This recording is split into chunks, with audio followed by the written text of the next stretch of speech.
दिशा सालियन मृत्यू प्रकरणी मालवणी पोलिसांनी क्लोजर रिपोर्ट सादर केलाय। या क्लोजर रिपोर्टवरनं दिशा सालियन यांच्या वडिलांच्या वकिलांनी उद्धव ठाकरे यांच्यावर आरोप केलाय। दरम्यान या प्रकरणी राजकारण सुरू असून ठाकरे कुटुंबावर चिखलफेक करण्याचा प्रयत्न सुरू आहे असा आरोप संजय राऊतांनी केलाय। पाहूयात। उद्धव ठाकरे यांनी मालवणी पोलिसांना सेशन जजचे अधिकार दिले होते। हा जो क्लोजर रिपोर्ट आहे हा कधी न्यायालयात गेलाच नाही। जे आता 5 वर्षांनी तिच्या वडिलांना हाताशी धरून जे राजकारण करतात ते त्यांना लखलावं। दिशा सालियनच्या आई वडिलांची नाकोटी झाली पाहिजे, तर मग आदित्य ठाकरेची पण नाकोटी झाली पाहिजे।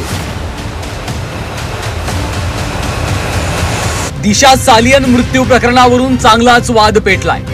दिशावर बलात्कार करून तिची हत्या करण्यात आल्याचा आरोप तिच्या वडिलांनी केला।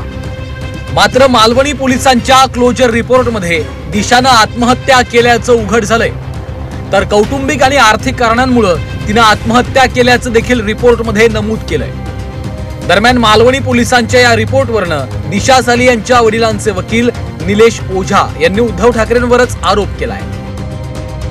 भारतीय संविधानात काही असं स्पेशल प्रोव्हिजन करून ठेवलं आहे का यांना उद्धव ठाकरे जेव्हा मुख्यमंत्री होते तर त्यांच्यासाठी? तर असं मला काय असं प्रोव्हिजन असं आढळलं नाही की ज्या प्रोव्हिजननुसार उद्धव ठाकरे यांनी मालवणी पोलिसांना सेशन जजचे अधिकार दिले होते, त्यांना सेशन जजची त्यांची नियुक्ती केली होती। हा जो क्लोजर रिपोर्ट आहे हा कधी न्यायालयात गेलाच नाही। हा मान्य कोणी केला आणि त्याच्या आधारावर हे झालं कसं, हा एक मोठा म्हणजे रिसर्चचा विषय आहे। मालवणी पोलिसांच्या क्लोजर रिपोर्टवरनं नितेश राणेंनी देखील सवाल उपस्थित केले, तर दिशा सालियनच्या क्लोजर रिपोर्टवर सतीश सालियन यांनी देखील प्रश्न उपस्थित केल्याचं नितेश राणेंनी म्हटलंय। तर दिशाच्या वडिलांना हाताशी धरून राजकारण सुरू आहे असा आरोप संजय राऊतांनी केलाय। दिशा सालियन हा जे काही तुम्ही म्हणताय, त्यांच्या घरामध्ये आर्थिक चणचण होती, त्या मुलीला डिप्रेशन होतं, हा त्यांचा कौटुंबिक आणि व्यक्तिगत प्रश्न। त्याच्यावरती आम्हाला राजकारण करायचं नाही। जे आता 5 वर्षांनी तिच्या वडिलांना हाताशी धरून जे राजकारण करतात ते त्यांना लखलावं। अगर ती एवढ्या आर्थिक अडचणीत होती तर मग ती डिसेंबरला लग्न कशी करणार होती जी माहिती अनुसार? म्हणून पोस्टमॉर्टम रिपोर्ट, क्लोजर रिपोर्ट, मलाडच्या पोलीस स्टेशन तो महाविकास आघाडीच्या कोणाच्या आदेशाखाली तेव्हा चालत होते। 2दा आयोग मग का बदलले पोलीस स्टेशननी तेव्हा?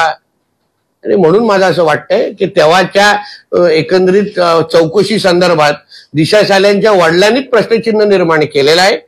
म्हणून येणाऱ्या वेळी जे कोर्टामध्ये तारखा होईल त्यावेळी दूध का दूध पाणी का पाणी होऊन जाईल। दिशाच्या मृत्यू प्रकरणावरनं रामदास कदमांनी आदित्य ठाकरेंवर निशाणा साधला। आदित्य ठाकरेंची नार्को टेस्ट करावी अशी त्यांनी मागणी केली आहे। तर दिशा सालियन प्रकरणावरून ठाकरे कुटुंबावर चिखलफेक करण्याचा प्रयत्न सुरू आहे असा आरोप संजय राऊतांनी केलाय।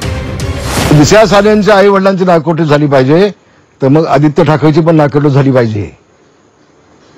म्हणजे दूध का दूध पाणी का पाणी नक्की होईल। अरविंद सावंत यांचे मी आभार मानतो, त्यांना मी धन्यवाद देतो, त्यांनी चांगली मागणी केली। मग अरविंदजी त्यासोबत आदित्यचे पण होतेच ना नाकोटेस। तो पांचाली कोण आहे त्याचे होते ना, दिनी मोगेचे होते ना। आदित्य ठाकरे समर्थ आहेत, उद्धव ठाकरे समर्थ आहेत, आम्ही सगळे समर्थ आहोत। अशा घाणेरड्या विषयाचं राजकारण करून जे या महाराष्ट्राच्या पहिल्या क्रमांकाच्या कुटुंबावर, ठाकरे कुटुंबावर चिखलफेक करू इच्छितात आणि पुन्हा बाळासाहेब ठाकरेंचे फोटो लावतात। आम्ही बाळासाहेब ठाकरेंचे विचारवाहक आहोत असे म्हणतात। दिशा सालियन मृत्यू प्रकरणावरनं आरोप प्रत्यारोप सुरू आहे। दिशाच्या वडिलांनी हायकोर्टात याचिका दाखल करत मृत्यूच्या चौकशीची मागणी केली। दरम्यान कोर्टानं देखील याचिका स्वीकारली असून 2 एप्रिलला सुनावणी होणार आहे।